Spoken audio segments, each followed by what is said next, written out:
Hello, everyone, and welcome to another episode of the Four Jobbers Podcast. I'm Ginger Heat, and I am back after a little time away, but we are missing another jobber, Ryan. But we have a special guest this week before we get into that. Jordan, the body from Kirkcaldy. Jordan Deves, all the way from Edinburgh, Scotland. And Jason, they like Jason, they love Jason. He's now Jason LeBon. He used to be Jason, they hate Jason, but he's turned a new leaf. He's going face this year in 2026. So our guest, none other than NIC PATTERSON from MEW here in Montreal. How's it going, man? What is going on? What is MEW, dude? You guys. So the first thing that comes, first of all, thank you very much for having me. The first thing that comes to mind, Bradley, are you looking for a ring announcer's position? No, of course. I think he was born to be one. Talks like that all the time. Opportunity is important. Like offering opportunity, and let's start off on that and maybe end on that if we can, because you got the chops for it. And there might be someone who can't make it this Saturday night as well. So, look, we can talk business, we can talk opportunities, or we can just discuss wrestling in general. But wanted to lead off with that opportunity for you this Saturday. That's all I needed to hear. Are you able also to stand straight for a long period of time? Are you able to keep up on your feet for like 2 or 3 hours? Normally, yes. Right now, obviously, I'm going through some health issues, but no big deal. That's true. That's true. Normally, okay, ladies and gentlemen, we could be looking at the brand new MEW ring announcer for this Saturday night's MEW 18 Destination Chaos, coming to you live from Espace Saint Denis. But first, we have to sign the contract. Of course, contracts need to be signed. Hopefully, there'll be no fights during the contract signing. Jason doesn't jump over the table or something. Yeah. Well, we actually had an interesting thing happen to us because we have an amazing ring announcer, but he's also the voice of the Kingston the Kingston football team, which is Queens. And they pulled off a miraculous win last Saturday, and they beat the number 1 team in the country to end up in the finals this Saturday. So he had to choose between MEW or football, and he chose football. And now he's fired. No, he's not fired. But he had this. I told him this would not work in the Bill Watts days. You got to choose either. You got to choose wrestling or football. You make your choice, boy. But that's not what happened. But that is actually the case, though. That we're down a ring announcer. So fun way to start off the show, guys. Thank you for allowing me to bring that up to your attention. No, for sure. Thank you so much for jumping on here, Jason. Former resident of Kingston, so I don't know if you live there. Of the football team. But. Very nice city. Yeah, I used to have a friend that played the football for Queens. Team, right? The University of Queens. Yes. Yeah. Okay. So, I mean, I was going to kick it off here with a non-wrestling question, how I usually do before we get into the wrestling, because I know you have a storied history in wrestling. I want to hear a little bit about where you came to be, how did you get into wrestling, all of that stuff. But first, really, really quick, while I was down and out and on the couch watching things, they had marathons of Tom Cruise movies. Somehow that's what was on Crave. They were rolling through, and then, a few other like Ocean's movies, Italian Job, but a lot of the Mission Impossible movies running through and a few other ones. So on that note, Nick, Jason, Jordan, we'll start off with Nick. What is your favorite action movie, or off the top of your head, what's the one that comes to mind right now that gets you going? Well, every time I think about Tom Cruise, I think about one thing: Cocktail. Those bottle flipping moments.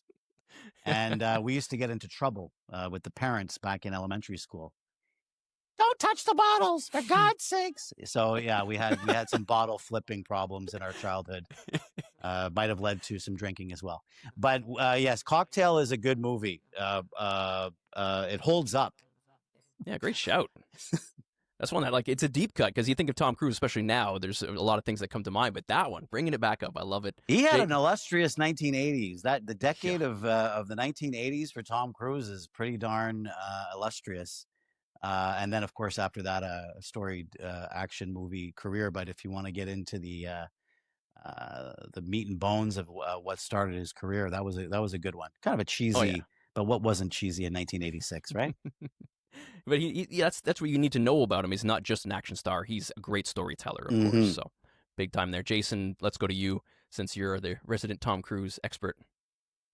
It has to be a Tom Cruise action movie? No, it doesn't have to be.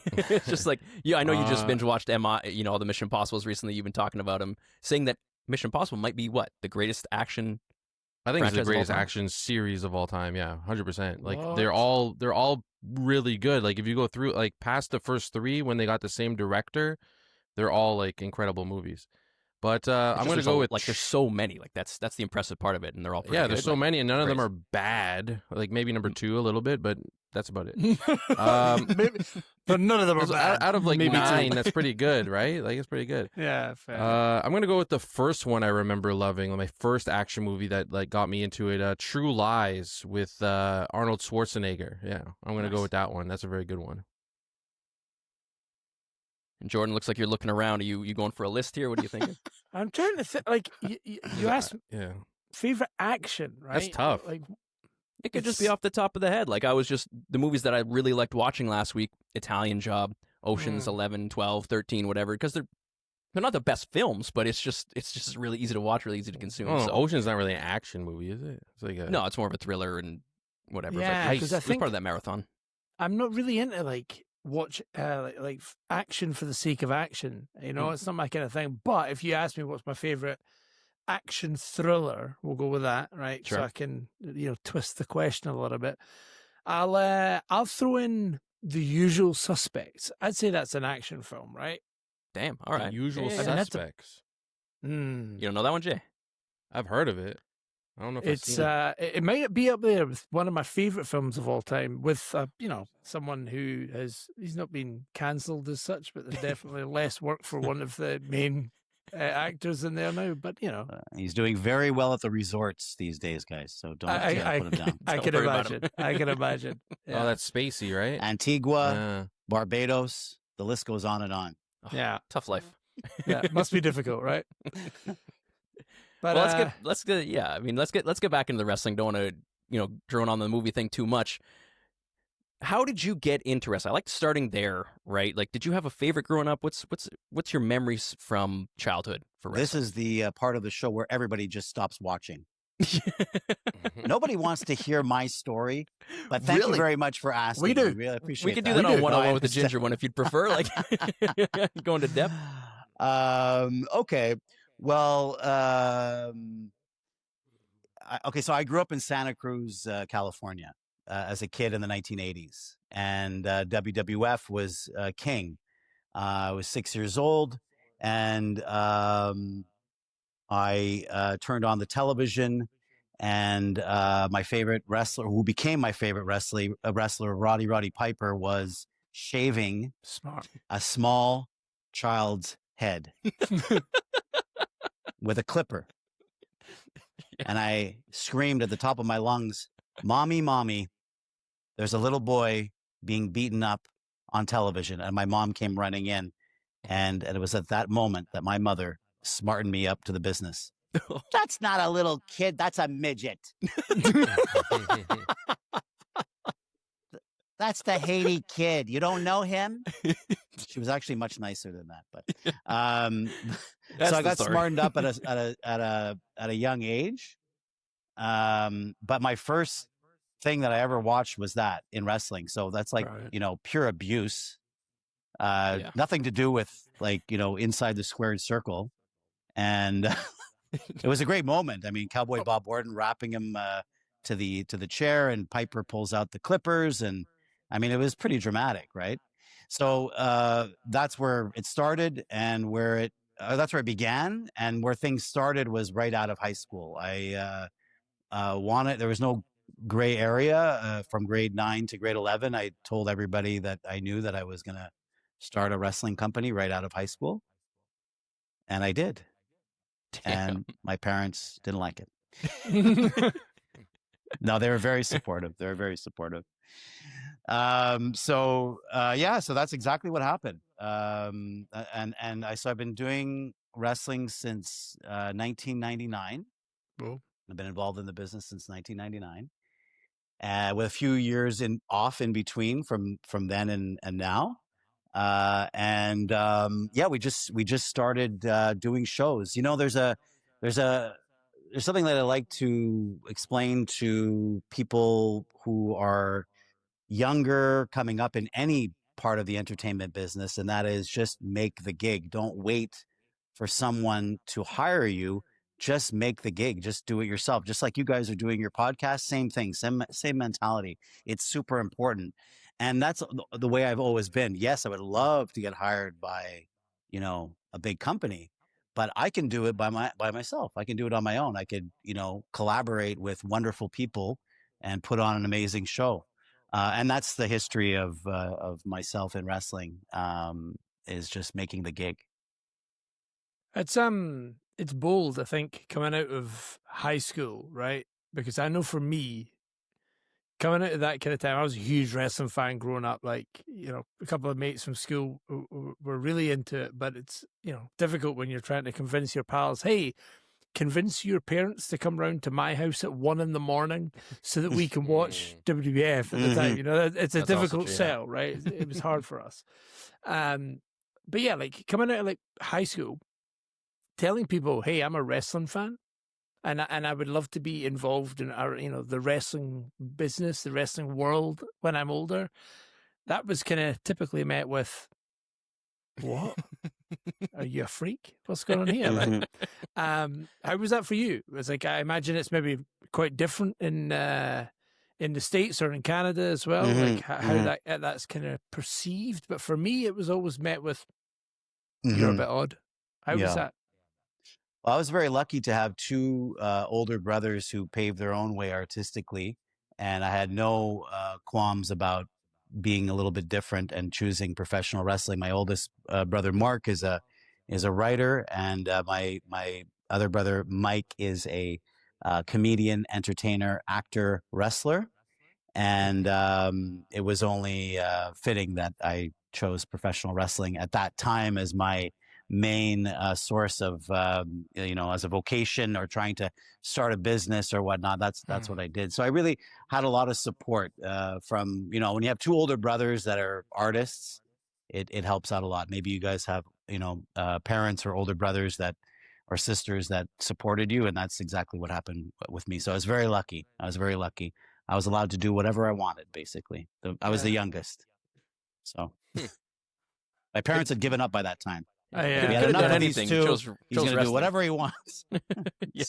So no, I very rarely was I met with a negative comment about doing wrestling, because I think I just had confidence that I was going to do it, and then it just started to steamroll. We did our first show. For context, I'm the original co-owner of IWS, International Wrestling Syndicate, alongside Manny and Eddie.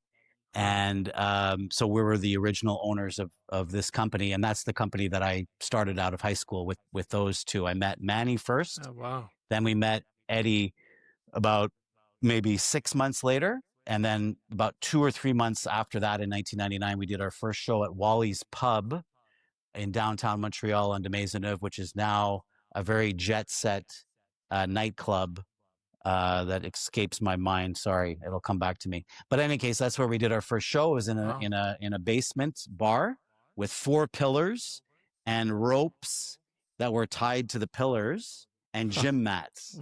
What?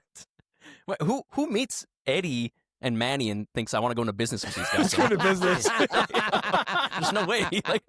I'm a very nice guy. Yeah. I'm very generous. I believe in people. One guy turns up with a light tube sticking out of his back, another guy turns up the naked. The light tubes came after. Oh, okay, fine. And Eddie had pants on at that point, or? No, he had some sort of G-string with a French name on it. Jacques something, not Rougeau. But yeah, it was really the universe bringing 3 people together. Really, that's amazing. Like looking back at it, like that's pretty much all I could say. It was kind of meant to be. We've definitely known each other in different dimensions, that's for sure. Nice. And here we are in this one, doing what we did. And who knows, maybe we're very successful in another one, or maybe not. But right now, that's where we are. And it's fun to look back at those days, those early days. And Mike Patterson was our ring announcer at the time. I was the heel. I wrestled, by the way. What? No way. And yeah. and Manny was the face, and Crazy Face, the mankind of the operation, and Eddie was face also, and Mike Patterson was the ring announcer. So now juxtaposition, we go to 2025. Now it's Mike who's the heel manager, and I'm the announcer. So, God, when am I going to get back in the ring? Only so much time left, though, to do that. But yes, it's that's where I started, guys. That's how I started. Cool. Wow. And we continued on there. And MEW, fast forward to 2018, that's when MEW began to be talked about and came to be. So in between that, there was a lot of stuff that happened, but it's been such a long time, and it could take up hours here, guys. And people have already turned it off, by the way. Just let you know, when I talk, people turn off. No chance. They're here for Jason's face. That's why we have him here. Yeah, Jason doesn't say much, but he turns up and he brings in his fan base with him. So that's handy. I do what I can, you know. But my question is, what was your biggest hurdle? Like, because I like your attitude. Like I say like the most genius slogan ever is Nike, is just do it. Like, it's so simple. That's why I'm wearing Nike.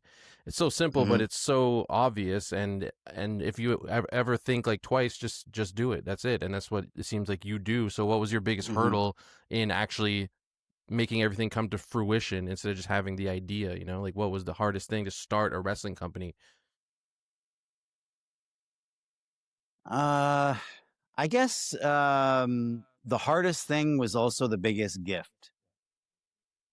The hardest thing when you start a wrestling company is to stay afloat financially. It's very hard because it's a very expensive business to produce, because it's not like a band where you have 3 or 4 people and, you know, there's a lot of expenses. So what it forced me to do is that it forced me to become a pretty good salesperson. And when I say that, I mean sponsorship wise. So even dating back all the way to our first show at Wally's Pub in 1999, we had sponsors. There were small sponsors, $150 there, $200 there, probably $75-$50 there. I think the first sponsors were an Army surplus store, Army Surplus Snowden, a weed shop before weed shops became what they are today. And Adrenaline Tattoo believed in us, who are still there today. Chris and Jen are still there today. And that was a big get back then. That was huge, because that was like their first year in business here in Montreal, and they backed us. They really helped us out a lot. So it forced us to look for ways to finance the operation. And then I became the de facto person in charge of sponsorships, and then we carry it all the way to today. And we've obviously, MEW now has kind of changed the game in Montreal when it comes to sponsorships and how we utilize local businesses and national businesses and even international businesses as sponsors. So to answer your question, there's a lot of stress. You know, we can't do this. We don't have enough money. We're gonna have to cancel the show. How many times did I hear that? Right. Oh, that's it. We're going to have to cancel it. It would have been so easy, too. I'm sure to be, all right, fuck it then. And then instead we just went out and, some of us got sponsorship. Some of us robbed depanneurs. Gotta do what you got to do. But that's true, though, because we all sit around and talk about wrestling. And, I mean, to make anything continue, you need funding, you need sponsors, you need people behind you. I personally hate all that stuff. I'm not good at it. I know Brad probably is a good salesman, so he's better at it. So yeah, it is true. There's a lot that goes into it. We talk shit about wrestling all the time, but all I do is I can watch it and I can just pick apart the product, but I don't know what goes behind the scenes, all the politics, all the logistics, all this other stuff that we don't even have to worry about. It's crazy to hear what goes into that on every level, from the biggest company to the smallest company. There's so much work and personalities that go into it. It must be, like you said, it's very stressful. So the fact that you can keep especially at the beginning forward, when you have no business sense, no experience, you don't know how to handle your emotions. Yeah. And the best thing to do is just throw your arms up in the air and say, fuck, and say that we're quitting, but we didn't do that. And I didn't do that. And now because and I know this is the week of the show, right, for us on November 15th. There's tons of things that are happening that are quite unpleasant business wise and whatnot, and we're just texting each other laughing. I have a business partner in MEW, and we're not we're not laughing, but we're just like at this point we're like the laughing ringing it out, off, laughing it off. yeah, laughing like because what else are we gonna do? You know, can't take it that seriously. So, but it's definitely to your point. There's a lot of moving parts, and things come at you unexpectedly on a daily, and you just have to be ready to roll with it. Especially with And artists, right? We're talking about yeah. wrestlers. We're talking about Yeah. not even just a special kind of artist. So Yeah. especially when you first start, or then like wrestlers are pretty aware of what's going on, and I'm sure if you're new, they will try to eat you alive if they can, or at least get their way. You know, get to the top of the card or whatever it is. Get on the show at least. I'm sure you experienced a lot of that over time, and in that transition, I mean, this is a topic for another show, but transitioning from, you know, being a fan to owning a company to starting a company to being on the show to being backstage and then becoming a promoter, booker, owner, and everything else. It's a quite an extraordinary journey, and so you know the business now inside and out, and you've seen it upside and down, which is pretty incredible. And I don't want to compare the two products, right? We were talking about IWS before. One of the things that when I first brought up MEW, because I saw you guys on Instagram, which is the way to get promoted nowadays, right? Get your name out there, get your face out there online, see it come up. Let the guys know this is a new company in Montreal. What's going on here? It's very interesting. It's a very, very different look from IWS, especially their new situation that they're in at L'Enfer in the underground, compared to looking at Espace Saint-Denis. Exactly. Yeah. Espace Saint-Denis looks incredible, polished, clean, beautiful lights. It looks like a main event wrestling company here. How did you get the inspiration to go completely the opposite direction? It's basically a 180. Yeah, it's a wonderful thing to be able to reinvent yourself. And I'm as hardcore as a hardcore guy can be. You started IWS, so that's the proof. Like, yeah, I love. You may not I look love like it right now, wrestling. but I love it. I love it.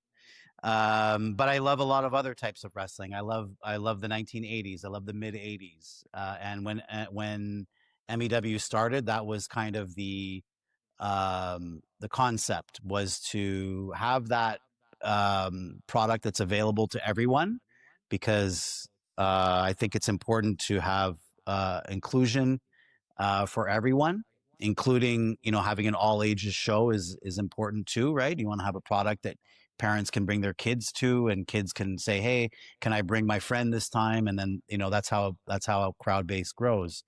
And yes, I think even if I hadn't been with IWS, I think that was just where I was at in that period of time, and what I wanted to play also on screen as well, announcer wise. I think it was important.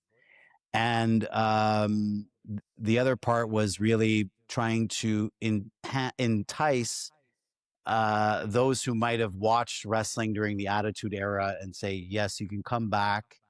It's okay. We're doing a cool show. It's funny. It's well produced. It's well written.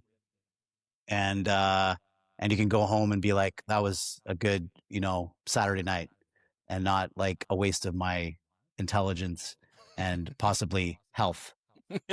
It's a really good point, because I think I watch indie wrestling and I watch pro wrestling, right? Just to differentiate the two. And for me, they are miles apart. Like I can watch the product in local companies here, and I can watch something like IWS, and it has a very similar feel. It's almost grungy, a bit, as Brad said, underground, it has that kind of feeling to it. And then you try to tell somebody who's maybe watched professional wrestling, like your AEW, your WWE, your TNA even, and say, hey, you should come to a local show. And they're like, what the fuck? What is this? This is completely different. I feel like what I've seen so far of the kind of new setup you've got and everything leading into your kind of marketing for the latest show, it feels like that bridge between indie wrestling and what we see on our TVs in WWE. And I think it's It's not something I see very often, but it's something that for me as a fan trying to watch more independent wrestling, it's what I would have wanted growing up. Do you know what I mean? Love that. Because I wanted that growing up, and I didn't always get that. I had to go to church basements, people smoking Marlboro Lights, or no, Export A, sorry. Yeah, nice. Get the smoke out of my face for fuck. Sorry. But yeah, no, I really like that, because you have to think about what your younger self would have liked and what somebody today who's that age would like to come to see. And I think they're going to love Espace Saint Denis. We did 16 consecutive shows at Studio TD, which is a great venue, but I don't think that anything compares to Espace Saint Denis. Although we haven't done the show yet, I mean, the place speaks for itself, and it's a user-friendly experience. When you walk in, it's quite daunting because you just have these giant LED screens. You have a beautiful stage, sound system, state of the art. The place was built just over 2 years ago, so it's quite new to Montreal, and a great team there too as well, a team of artists, and there's a lot of great French shows that are there, and we're the first professional wrestling show to go to Espace Saint Denis, so that's fantastic for us, and we've booked a few more, but we'll start with this Saturday for sure. Yeah. So speaking of the show on Saturday, we can dive into it a little bit, maybe. Unless you, Jason, you looked like you were going to say something. No, good. I just had one question about go for it, like the business, because you're a huge wrestling fan, obviously, and then you immerse yourself in the business of wrestling. Do you find learning so much about the business, controlling so much about the business, creating a company, did it take away your like childhood love of wrestling at all? So, like focusing so much on the business aspect of it, because sometimes like I'm a huge fan of wrestling, but I notice like a lot of podcasts talk about like the corporate side of wrestling now, or the ads and all this extra stuff, and that like detracts like my love of it a little bit. So like how does that work, like balancing being a fan of the art and the corporate side of it? Yeah, and there's a lot of people that have been in wrestling for a long time that have gone through periods of time where they've said, you know what, I've just had enough. And I hate wrestling, or in French, je déteste la lutte. I've heard it many times. Oh. I've never lost my love. Actually, the only thing that ever made me think twice about my love for wrestling is MAGA. But we won't get into that today, because I want to work for that company one day. But this is ridiculous. Oh, the WWE. Okay, I was like, because it. Trump was on WrestleMania. No. I was like, what are you talking about? No, just now. He's in the Hall of Fame. The MAGA Wrestling Federation. So that's a whole other story, but that's what I stand for, as a person, and ethics and whatnot. But there's definitely hard times in your, career and whatnot. But looking back, even though I might not have had that attitude back then, everything that is a struggle is actually a gift. Everything that I went through, and I went through some really, really tough times, if you probably another show, but it's all a gift, because it brought me to where I am today, and where I am today is a fantastic place to be, and really enjoying life and MEW. And I don't think if I would have gone through what I did in wrestling, I don't think I would have been able to do what I do now full time, which is run a multimedia marketing and talent agency. So that's what I do day to day, and that helps MEW significantly too, right? Because we can leverage some of the clientele through the agency into wrestling, and sometimes vice versa. So, but I learned a lot in wrestling as far as for me to be able to start a new business, which is a multimedia marketing agency. Okay, so that's awesome. Right. You can still love wrestling. So from the fan perspective, what is your opinion? Like, when was wrestling at its peak for you as a fan? Mm-hmm. Okay, so it should be right now. Right now? Like, it really should be. And you see my demeanor and my also the should. It should maybe be like there's a year no ago. Excuse. There's no excuse. There's just so much money. There's so much behind it. But the thing is that even for me, who I'm behind the scenes and I have a history in wrestling, I'm not in that backstage, so I can't tell you for certain. So I wish and I hope that it is always now. Now is the best time to do anything. And especially with all that firepower that they have there. My God. And the knowledge and the people who are retired that could be involved. And I could go on and on and on. But for me, I got hooked in the 80s, leading up to WrestleMania 3. Of course. Hulk Hogan, I've come to challenge you for what? I've come here for one reason. To challenge you for the World Wrestling Federation Championship at the WrestleMania. It's pretty good. Andre, let's go. I've been You a long could be time I haven't from done that one. Grenoble. Let's go. I wasn't expecting to That pull was that good. one up. I'm not afraid of snake. I'm not afraid. That's All I can hear in my head is you just going, anybody want a peanut? So I got hooked in the 80s and the Andre Hogan hype because that was big. And Mean Gene Okerlund, oh man, did he sell it? Talk about good salespeople. That's the #1 salesman in the history of wrestling. Him and Vince. Nice. But and then of course, in high school I was graduating in '96, so it was right at the beginning of the Attitude Era. So if the Attitude Era hadn't been what it was, maybe it would have been a little bit more difficult for me to realize my dream. So I think that 86 to 87 was tops, and also WWF 96, 97 were my two favorite eras in wrestling, with a asterisk for WrestleMania 19, like when WCW folded. There was a lot of firepower there as well. So So those are my two main eras. Hart Foundation WWF was WWF to me. That was nice. That was really well done. You could look forward to seeing Owen Hart every week, and you could look forward to something that you just hang on to. Grab a hold of it. Don't let go. And that's what they did. That's what they did in '96, is that they didn't let people go. Yeah. It was very hard to let go back then. Today, it's not because it's bad. It's because it's just changed significantly in the way that we view things. So that's what it is. It's just all how we view things. So we could go on and on, but that's my answer. Good question. Good question. It makes me think. It makes me think.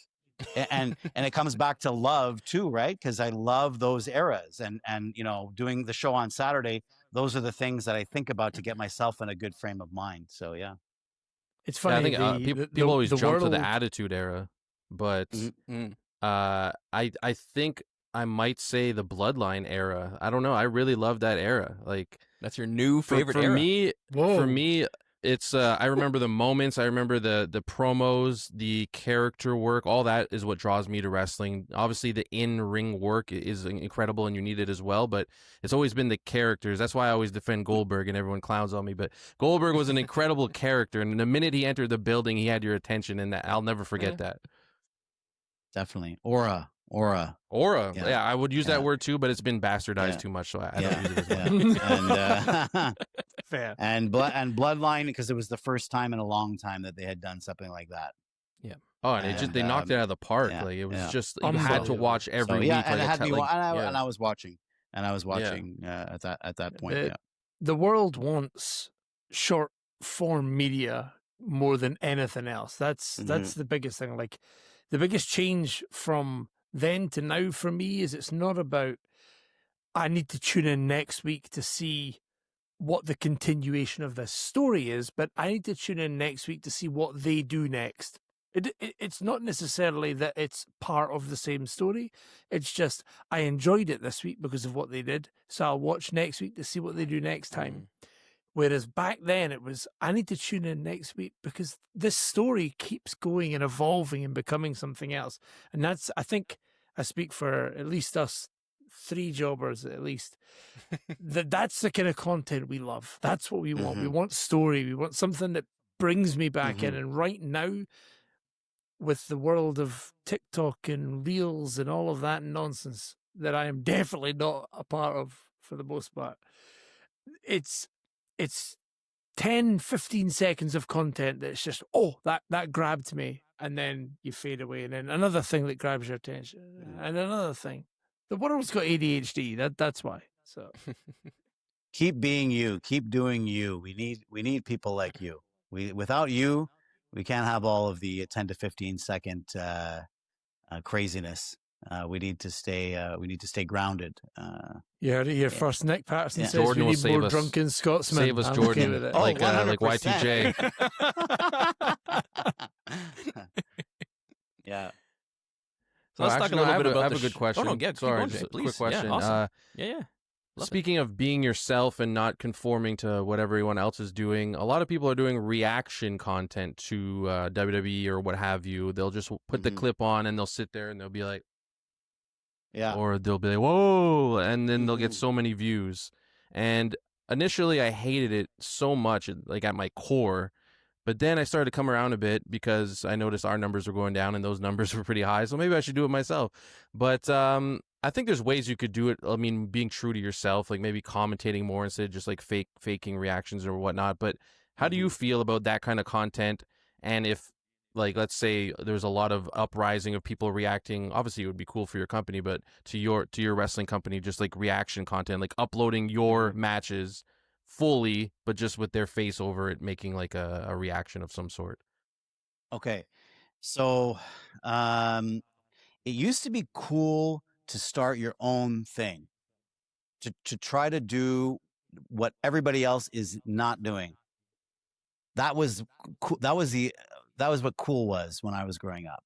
Now everybody is following the same trends. I understand it because it's my business to understand it.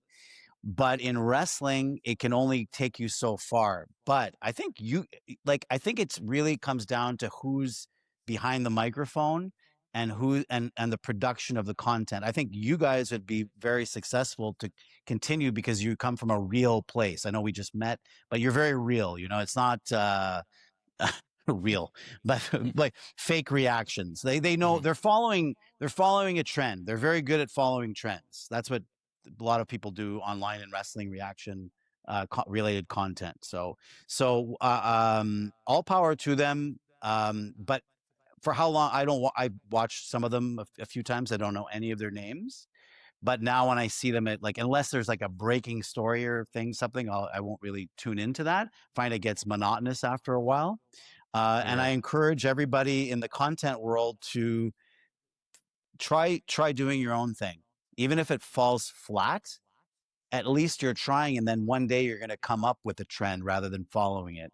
And I think in wrestling, just like the rest of social media, it's all trend based, which is fine.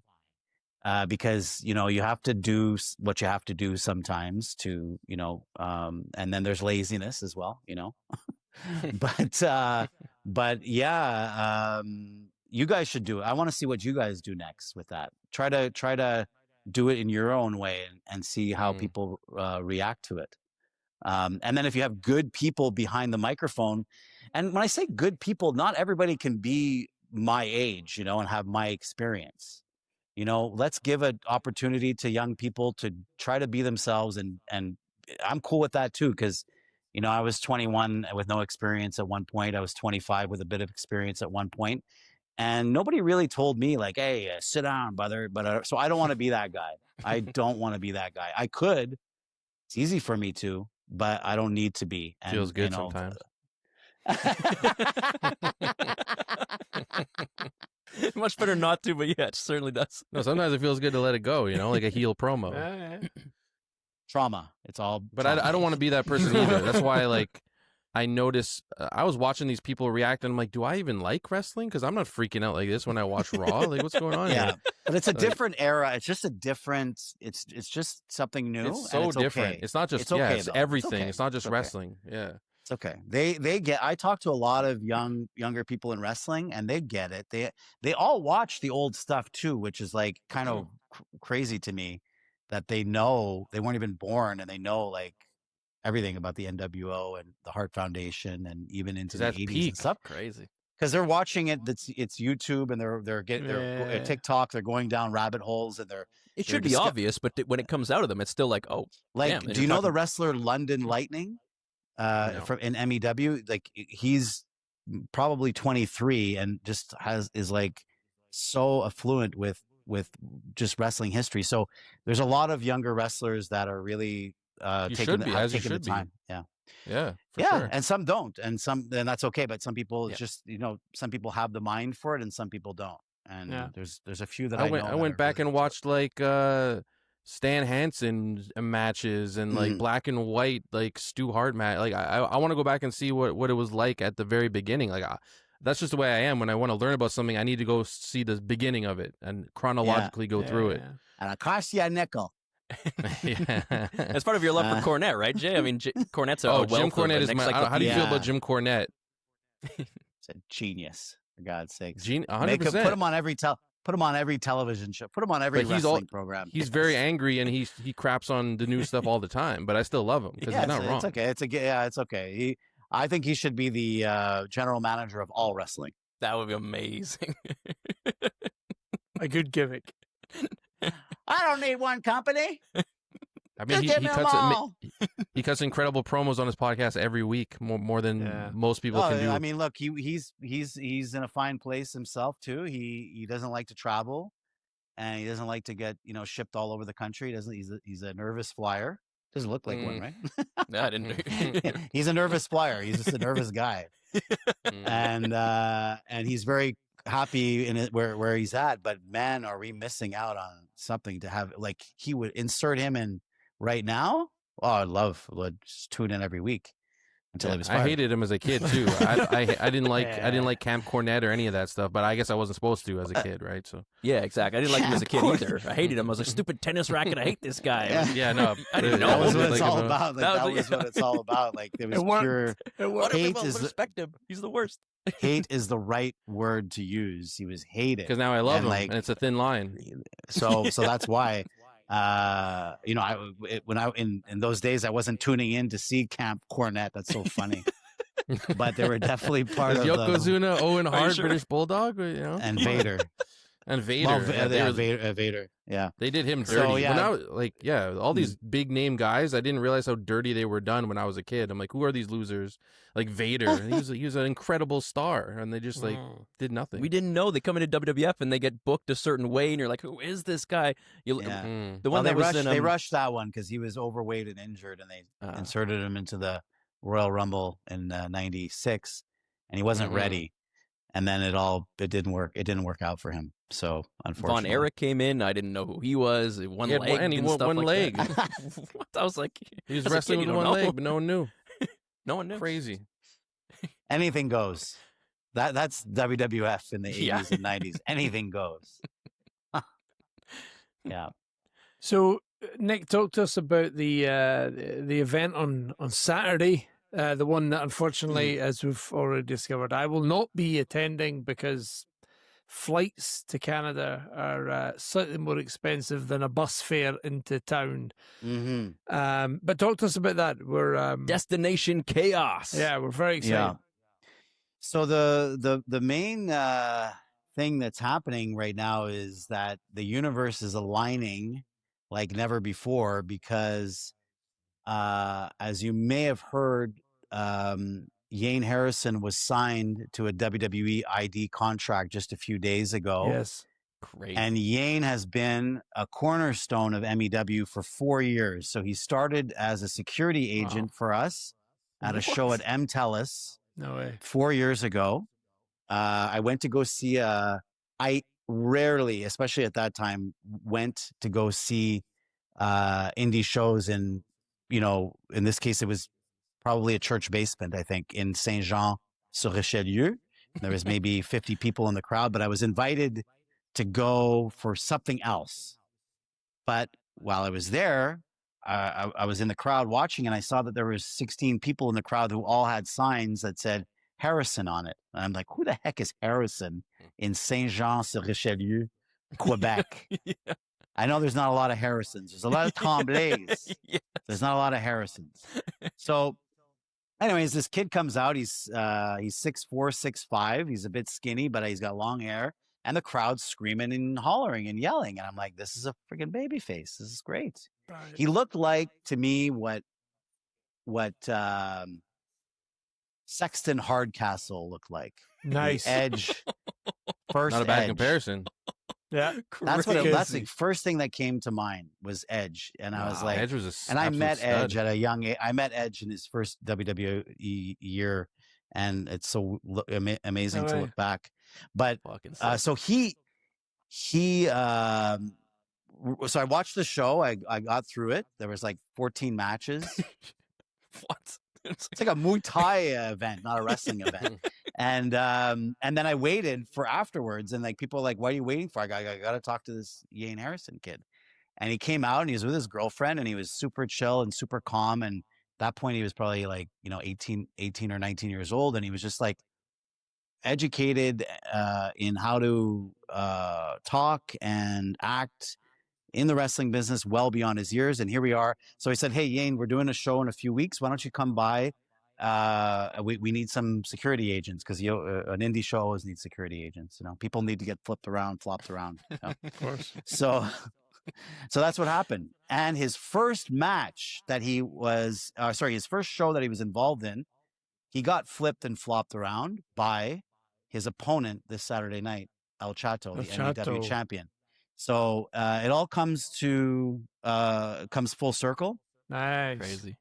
I'm so proud of this guy, and I'm so happy for his dad, Claude, because his dad has come to every show and supported his son like never before, like I've never seen before in this business. I've never seen a father come to every single show. He's like a hockey dad.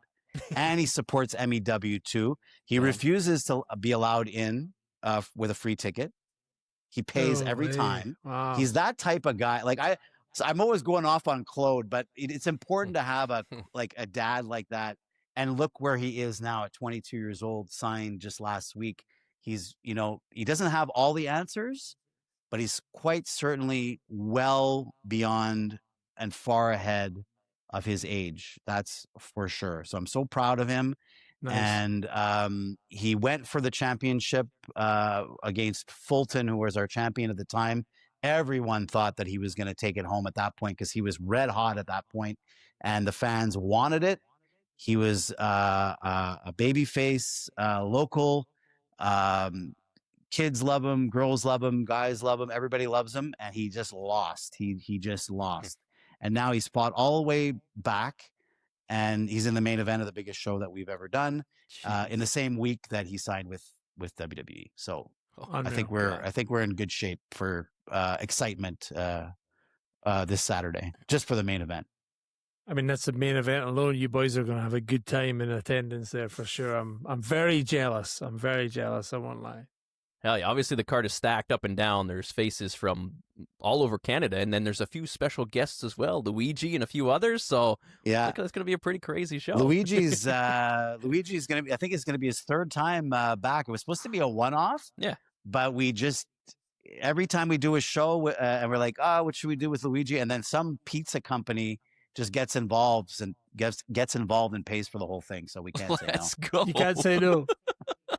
And this time it's Fratelli's Pizza, who make frozen pizzas and have a pizza truck, and they're going to be selling their style of pizza this Saturday night and sponsoring Luigi Primo's appearance. And nice. You talk about a draw. It's very hard to be a draw in the independent circuit. He's a draw. He sells tickets. People come dressed up like him in the crowd. And it's different. Yeah, it's unique. It's something that you're not going to see anywhere else. Like it's AEW, Orange Cassidy. It's something the hands in the pockets. Like it's you don't see anyone else doing stuff like that. So yeah, I'd go. Yeah. I'd pay. Especially if you're going as a non-fan, or if you're going 100%. As something, this is what you want to see. He's a great worker. He is. He really is. So he can do whatever the heck he wants. He can flip as much dough as he wants and do all the shenanigans, but he's a great worker at the base of what he does, and he's not just some outsider coming in. He's a wrestler, my friends. 100%. Yeah. Nice.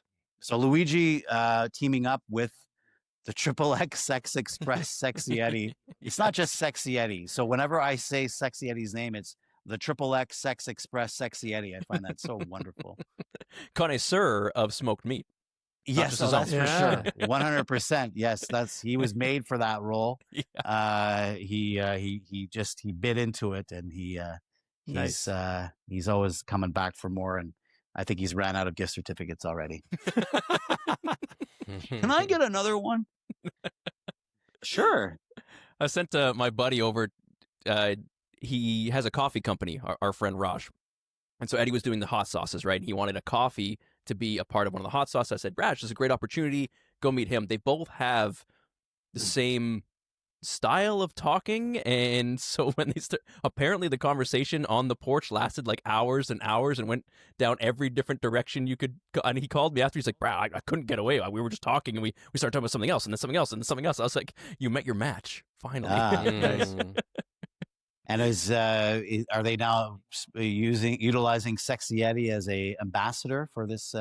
There's something company? going on there. I know they made the hot sauce. There's supposed to be something coming down the pipe. Call me, guys, if you need any advice. No, of course.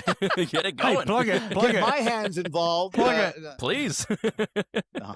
Anything to help. And it was an opportunity Yeah. there. I see Sexy Eddie. He was looking for some help with the thing. I know, Raj, Yeah. you have a coffee company. Fucking Yeah. get together, boys. Yeah, Let's for go. sure. No, I think a lot of people should use the Triple X Sex Express Sexy Eddie as a ambassador, influencer, wrestler, 5 pounds of sea meat, something.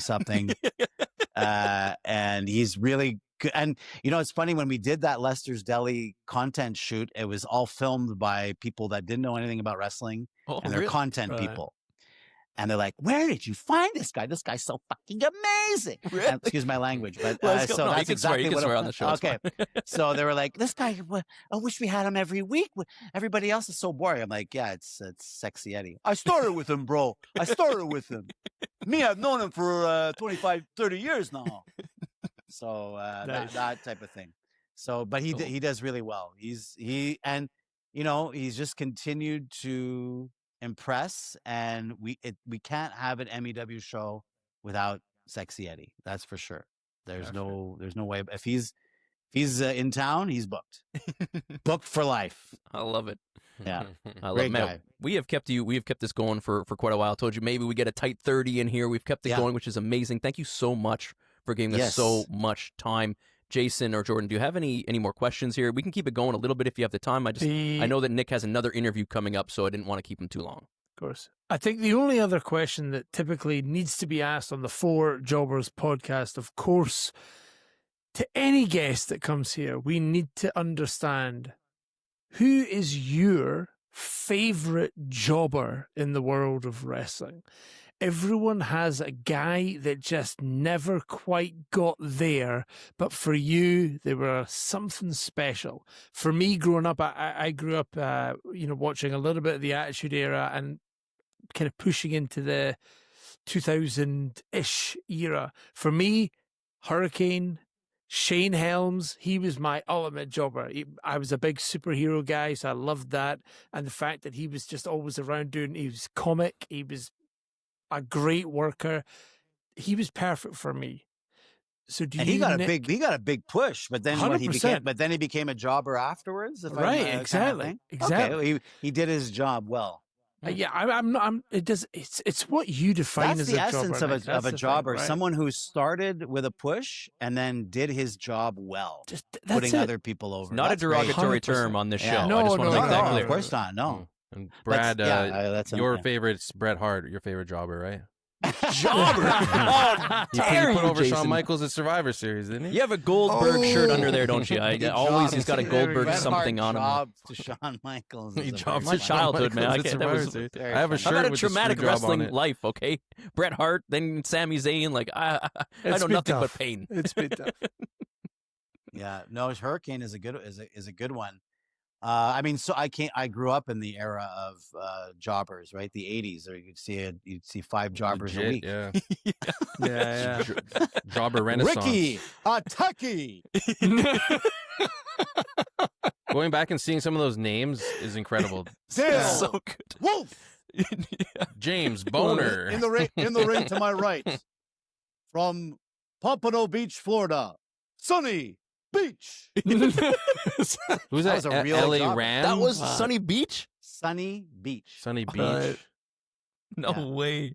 Yeah, there. I mean, I have VHS tapes full of those, but you don't need the VHS tapes anymore. But you could see there's so many great jobbers, but You The need them because King- you never know. Look how they switched us over to Netflix. The content was Yeah, gone a little bit. It true. was hard to navigate. So yeah. they, Well, they if you keep want, messing with it. So Superstars of Wrestling is the best wrestling Yeah. show for Yeah.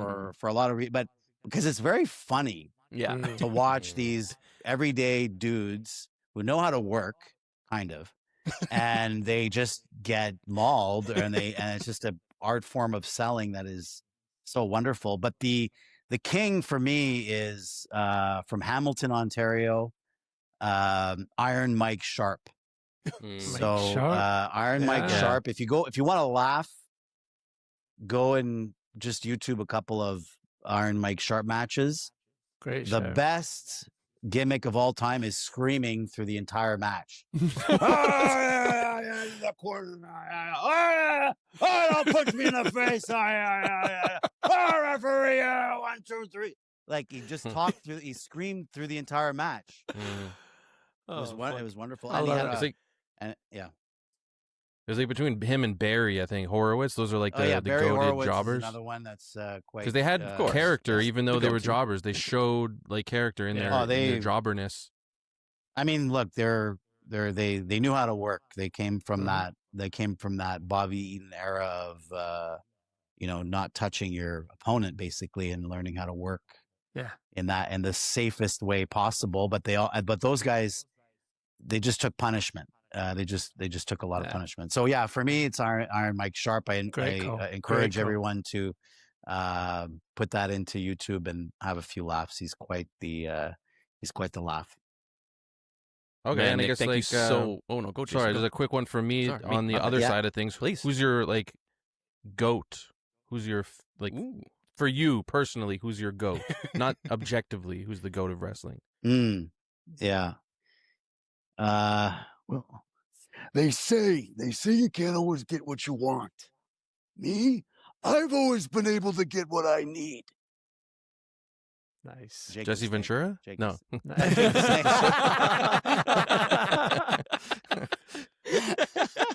Oh, no, was that The Macho Hammer Man? Valentine. Yeah. That's a Jake.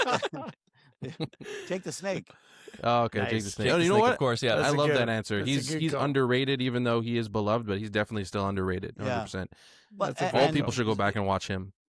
Yeah, I think there's a lot to learn there if you Genius. want to promo. But the real goat of wrestling is Bobby the Brain Heenan, no doubt for me, because he's the 5-tool player, can do everything Oh, in yeah. wrestling. He's my number one of all time. Commentary. But commentary, managing, So good. been in so many big time moments. You managed Andre the Giant True, at true. WrestleMania 3 against Hulk Hogan, for God's sake. So, that's the third man in the equation. And Often he- forgotten. That's a great shout. Like, Yeah, such an he's- integral part. Yeah, no, that's the one person that you wish could be in every era, because they would just change the game.